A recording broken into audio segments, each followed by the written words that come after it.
सोनीज vision legal channel में आपका स्वागत है। मैं हूं कॉर्पोरेट लॉयर भोपरी सिंह सोनी। आज मैं आपके लिए केस स्टडी लेकर आया हूं Domino's IP holder LLC and AMR versus Dominic pizza and AMR. देखिए, इस केस के अंदर डोमिनोज जो कि प्लेंटिफ था, उसने केस फाइल करा था डोमिनिक पिज्जा जो कि डिफेंडेंट था।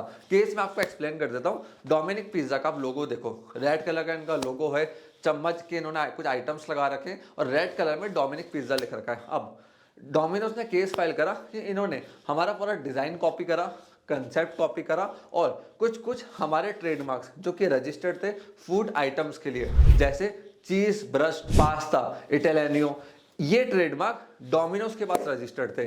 डोमिनिक पिज्जा ने उसको कॉपी करा, पूरा यूज करा, पूरे कंसेप्ट्स को यूज करा। उससे हो क्या रहा है, कस्टमर कंफ्यूज हो रहा है। उनको लग रहा है डोमिनिक पिज्जा एक डोमिनोज का ही ब्रांड है। फाइनली ये केस कोर्ट के अंदर गया। कोर्ट ने दोनों ट्रेडमार्क का एनालिसिस करा। अब आप कलर कॉम्बिनेशन भी देखोगे ना, वो ब्लू है, ये रेड है, वहां पे 3 डॉट बने हुए, यहाँ पे पिज्जा का एक साइन बना हुआ है और चूरा काटा, ये सब बने हुए। तो कोर्ट ने फाइनली पूरे ट्रेडमार्क को देखा और पूरे केस को समझा।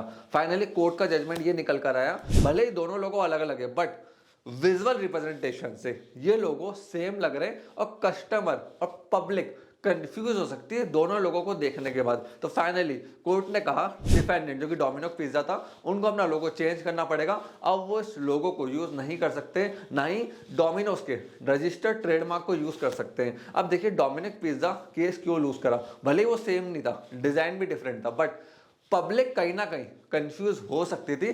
थोड़ा बहुत सिमिलैरिटी विजुअली आ रही थी, एग्जैक्ट सेम नहीं था, विजुअली सिमिलर था। तो अगर आपका ट्रेडमार्क किसी बड़ी ब्रांड से, ग्लोबल जाइंट ब्रांड से विजुअली सिमिलर है, इतनी बड़ी ब्रांड है कि बहुत अच्छी उसकी गुडविल है, उसको डैमेज हो रहा है, तो कोर्ट आपके अगेंस्ट पे जजमेंट दे सकती है। इसीलिए कभी भी आप ट्रेडमार्क फाइल करो या बिजनेस को स्टार्ट करो तो ध्यान रखना कि अपने बिजनेस के नेम को बहुत ध्यान से चूज करना है। अगर आप चाहते हो मैं नेम डिसाइडिंग के ऊपर, लोगो कैसे बनाना है, नेम कैसे डिसाइड करना है, इसको सर्च कैसे किया जाता है, वीडियो बनाऊं तो कमेंट सेक्शन के अंदर लिखो।